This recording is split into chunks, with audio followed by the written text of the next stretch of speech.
Hi guys, welcome to the workshop. Today we're going to be making this little ghost. Very simple beginner sewing project, cute for Halloween decorations. I have been making these that I'm going to take and put in our booth that Pops and I sell our items in, and I thought you all might enjoy learning how to make them also.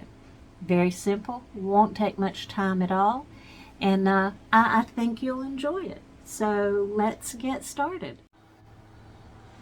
Okay, and here's everything that you need to do the little ghost buddy. You need a glue gun, pinking shears if you have them. You don't have to have them, but they come in handy. Regular scissors, a little bit of black felt,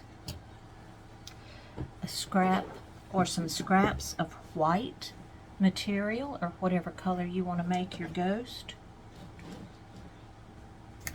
but typically they're white. You can use an off-white or a tan if you want to. And then what I did is I got this pattern, and it's really just a cutout, a piece of clip art from a coloring page that I found on the internet.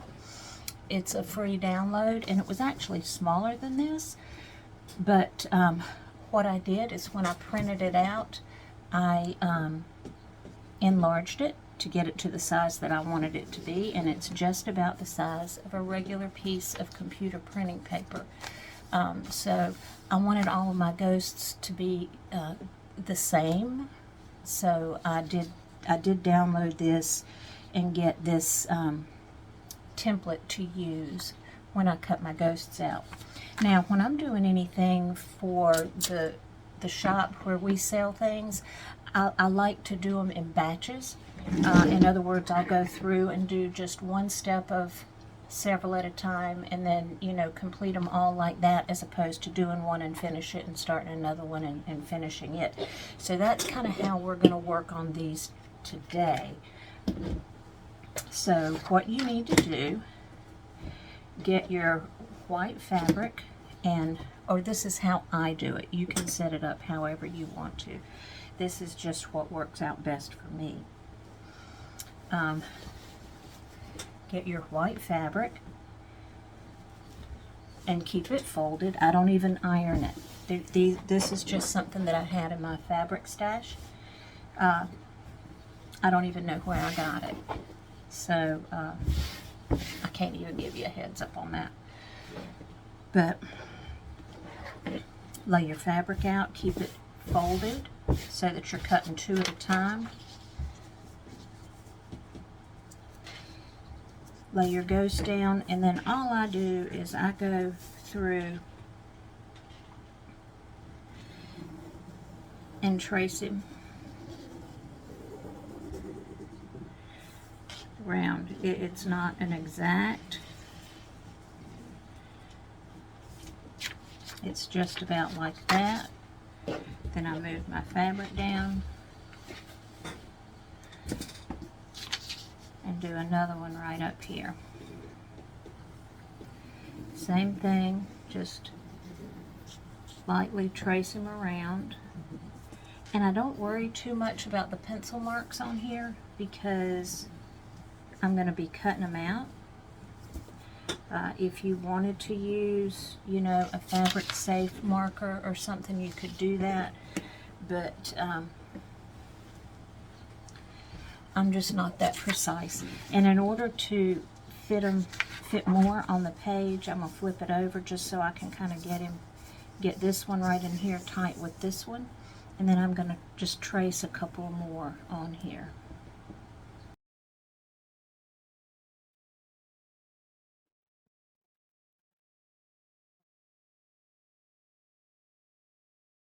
There, so we'll just start out with 4, and I'm gonna set my template to the side. Now, one thing that I do, it's really the only pinning or anything that I do, is before I cut them out, I'll put a pin at the top. This is just to hold the two pieces together. Pin at the top and the bottom, on each of the 4. That just kind of holds them together when I cut them out.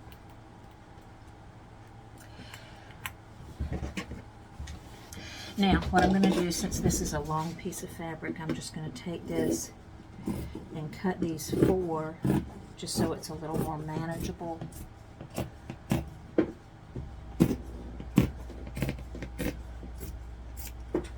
For me to do, and then fold this up and put it away.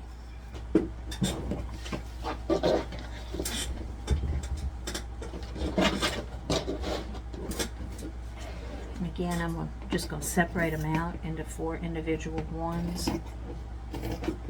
That just makes it easier for me to cut them out.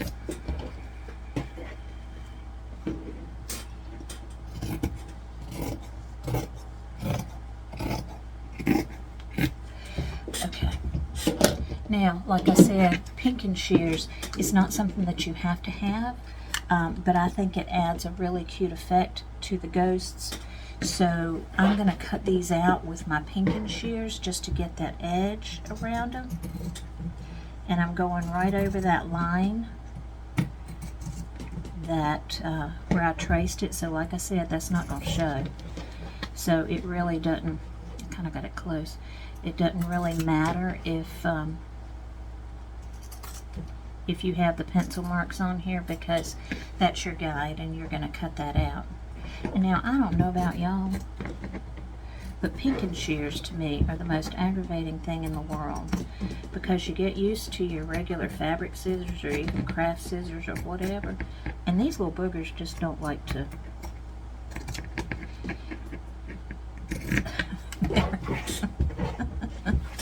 they're heavy, and they're just not smooth.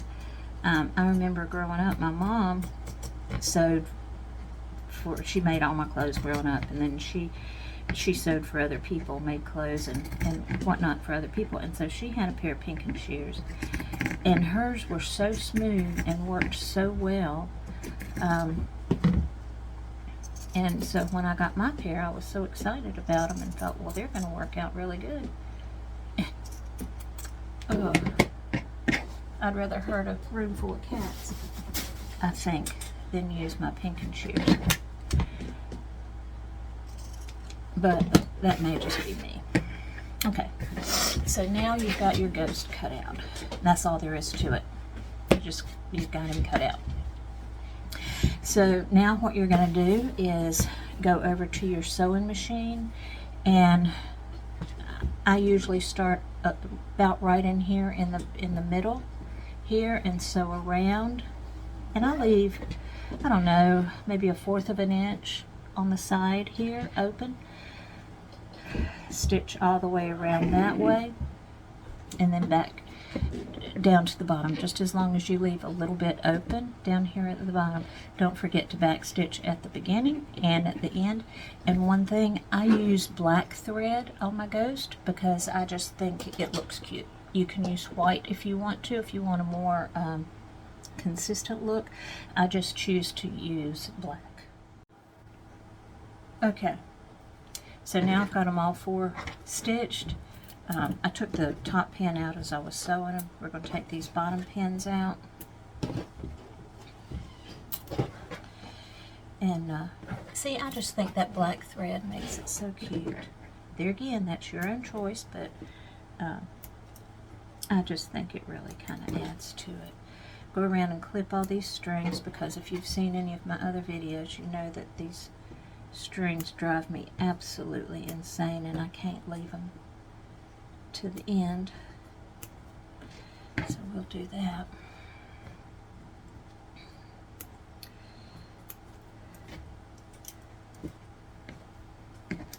And now you need to decide what kind of face you want on your ghost after you're through clipping your strings.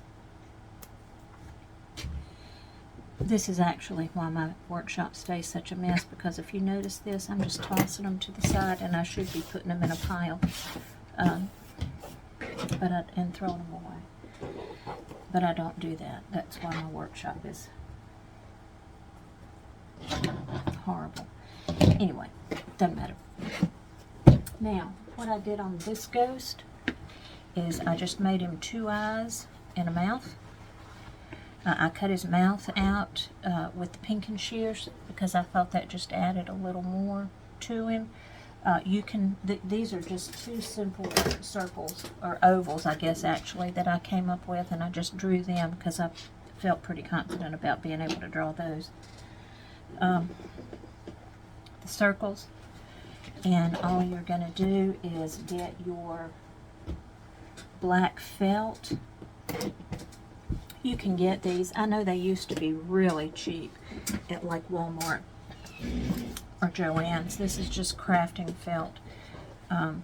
They used to be like 25 cents a sheet. I honestly don't know how much they are now, but I'm sure they're a little more than that, maybe 50 cents, 75 cents a sheet, and you can get all colors. One thing always remember though is to use your coupon whenever you buy your craft supplies. Tangent. Okay, so we've got 4 ghosts. They're each going to need 2 eyes, so we need to cut 8 circles for the eyes. They're again doing them in batches because I'm making these to sell. So I'm just going to fold this over and cut around. Here, they're not precise at all. I don't pin anything, I just kind of trim around them. There's 2, and then I just keep doing that until I have all 8 eyes that I need for my 4 little ghosts. If you hear strange noises in the background, that's Pops. He's down in his workshop. I'm actually not sure what he's working on today, but so you'll hear a little beating and banging and strange noises. That's what that is. There's my 8 eyes. And now 4 ghosts, so we only need 4 mouths, which is good because you know how much I love these pinking shears, right? Same thing, I just kind of cut out a small oval for his mouth because I figured he's doing a little bit of a scream. So I just kind of hold it on my felt piece and cut him out. Again, he doesn't have to be precise. I'm not pinning my little pattern in place or anything. I'm just kind of slapping him on there and holding him down and cutting him out. And cut this little dangly off.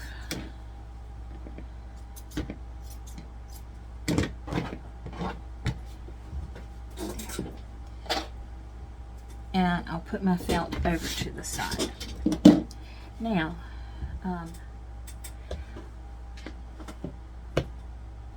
okay, so we've got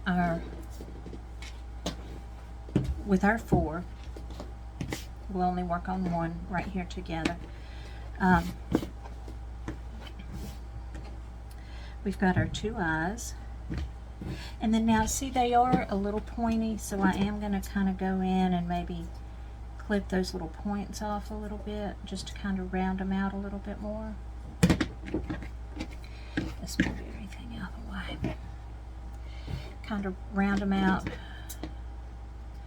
and get rid of the little points. Because even though he's a ghost, I do want him to look kind of friendly. We'll kind of figure out where everything's going. Now, if you notice, this ghost has got a little boo, a little boo sign on him, little boo tag. Let's make one of those real quick. I use little tags like that with a lot of different projects that I've been doing this year, and I've actually used them in the past as well on things. They're so simple to make. This is, again, from Harbor Freight. It's a piece of a canvas drop cloth. They make great little tags such as this. So all I'm going to do is figure out the size that I want it, and I like to make them maybe about 2 inches wide. So what I'm going to do, let me get my rotary cutter, is I'm going to square up this end right here. Throw that one away. And measure out 2 inches on my cutting mat here. And do that. Let me even up this end here. These little cutting mats come in handy. They're a little spendy. So there again, always use your coupon if you can whenever you go to purchase one, if you don't have one and need to purchase one. Joann's and Michael's and Walmart even has them. So okay, so now I need to figure out how long I want this little thing to be. And so I'm going to say, let's do it 2 by 2, okay? Is that right? Let's see, what's this one?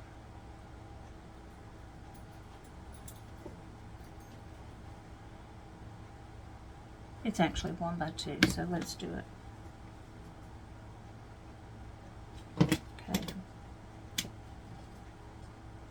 Here's 1, 4 little tags for our boo tags. So I like these kind of fringy. Just kind of gives it a little more, not, well, rustic look, but that really wasn't what I was going for with the ghost, but just kind of gives it a little more fun look. The good thing about these drop cloths is you can fringe them very easily. So I've got my Cricut pick thing, weeding tool, and all I'm going to do is just kind of go in here and take part of these edges off. Just pull these little threads out.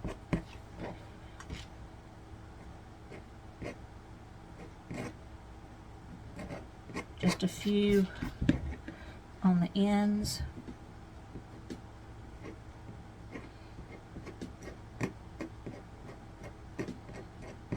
See? Just like that.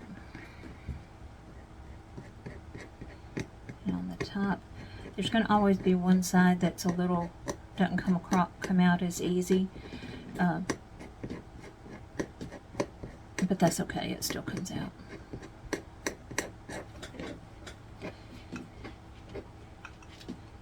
Okay. Here's that one. And then I'm going to go through and do this for all 4 of my little tags that go on here.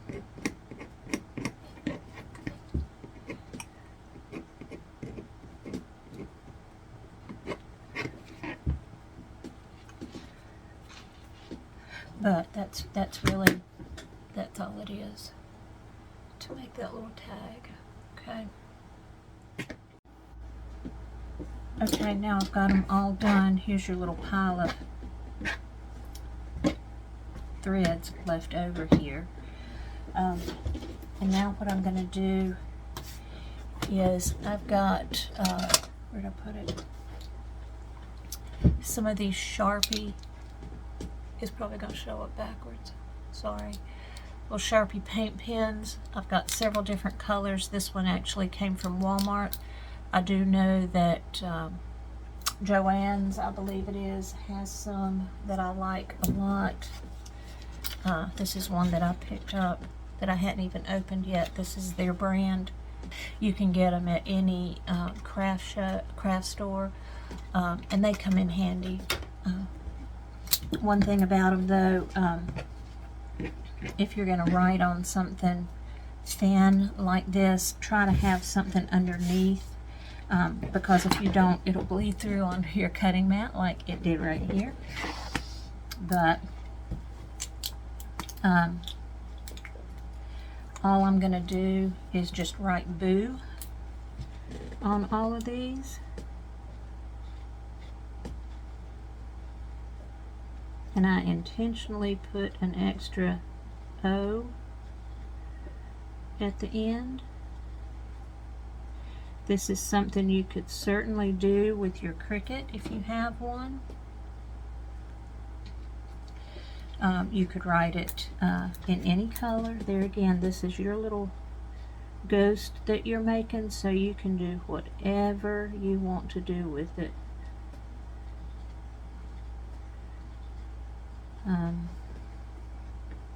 This is just what I'm doing with mine.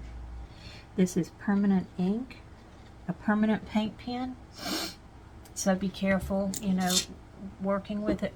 One thing that does happen, I don't know if you can see it, when writing on material, you'll get that little fuzzy on there, and I just keep a set of tweezers close by that I always have available at my workshop, for different things, but that comes in handy to pull that little fuzzy off the end of your paint pen. Okay, now we've got those done. Now we're ready to kind of finish assembling our ghost.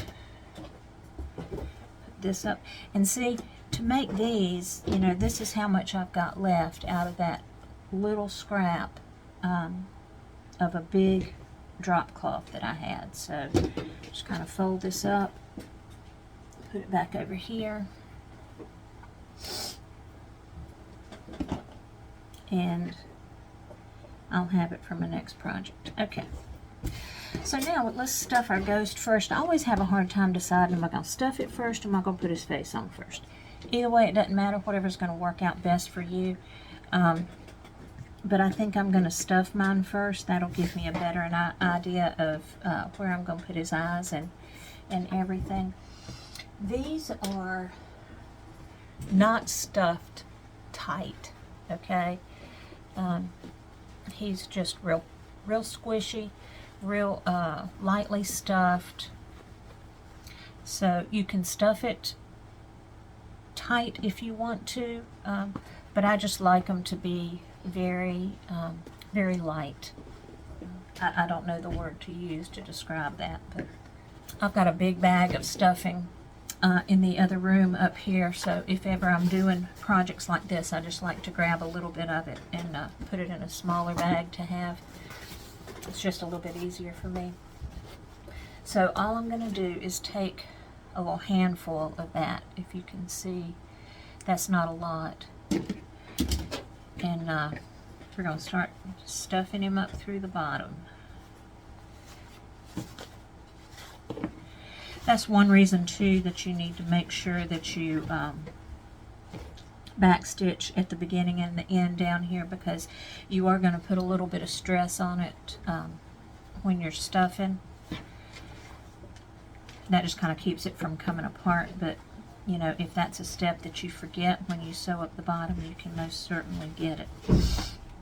Okay, so that's about how I want this one to be. See, I didn't even use the whole bunch that I had. So after I get that done, what I'm going to do is kind of stuff it down toward the top, so I can bring these pieces together, the end pieces together down here, and I'm going to stick a pin in it. And then I'll go back to the sewing machine and finish sewing that up. Okay, so let's go ahead and get these others stuffed, and we'll sew them all up together. Okay, we've got them all sewn up.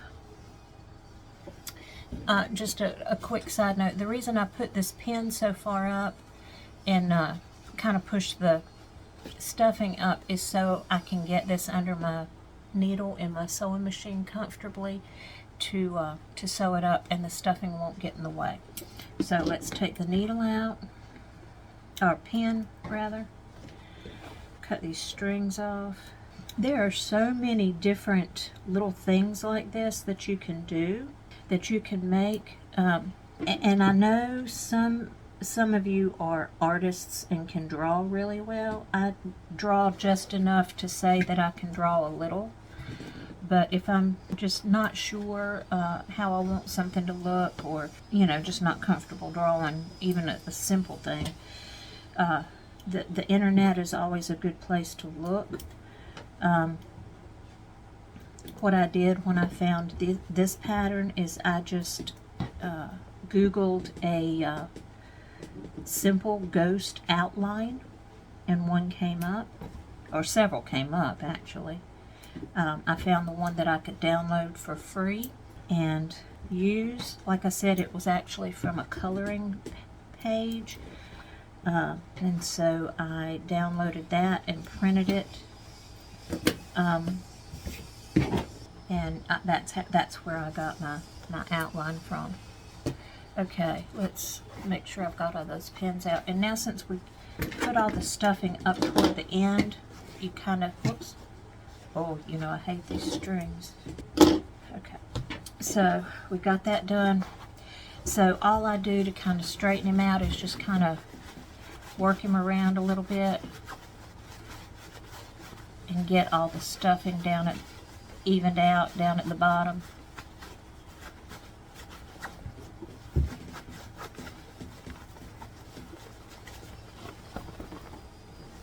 Whatever you need to do to kind of get it down and get it kind of evened out.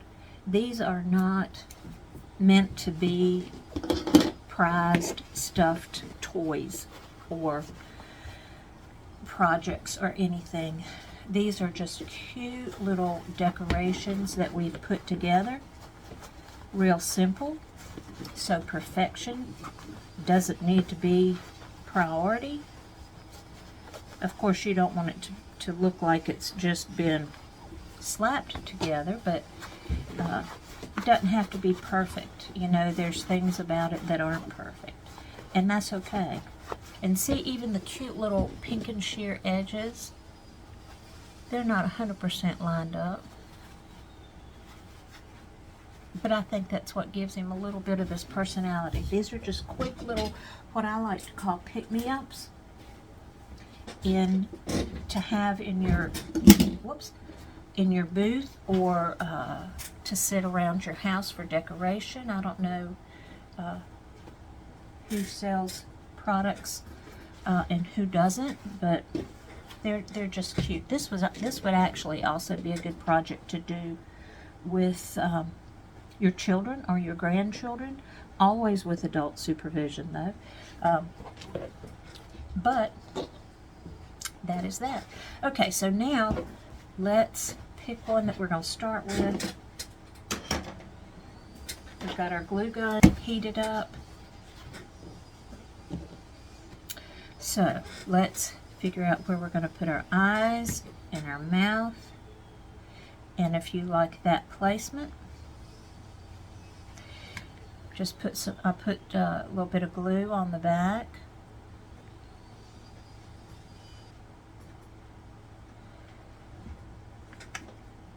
Stick him on. A little more glue on the other eye.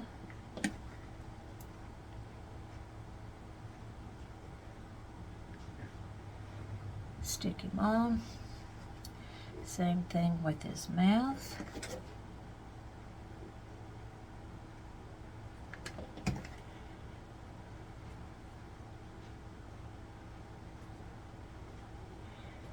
Stick it on. And then get your boo sign. And now this, I'll tell you, since we frayed some of the edges, this will continue to fray. If you want it to do that, then that's fine. But when I put my glue on it, I try to put a little line of glue around the outside as close to the frayed edges as I can, and that'll keep it from continuing to fray. Okay.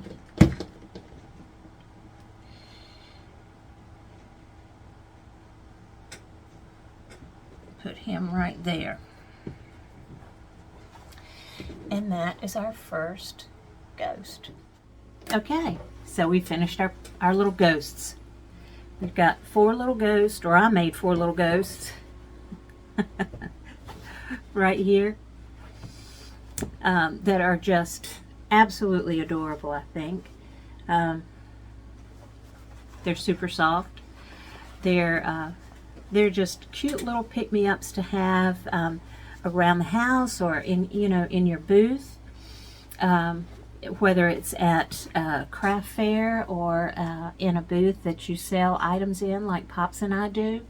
I'm hoping to take several of these over this weekend to our booth, and we'll just let them fly out of there, I hope. So anyway, I hope you enjoyed this. If you did, please give our video a thumbs up. I'd appreciate that. Let me know down in the comments if you have any questions. I always try to answer every question that's asked down there. I keep a close eye on it, and if anyone has a question, I'll be glad to answer it for you if I can. So let me know what you thought. Anyway, guys, thank you for spending a little bit of time with me this morning in the workshop. Y'all have a good day.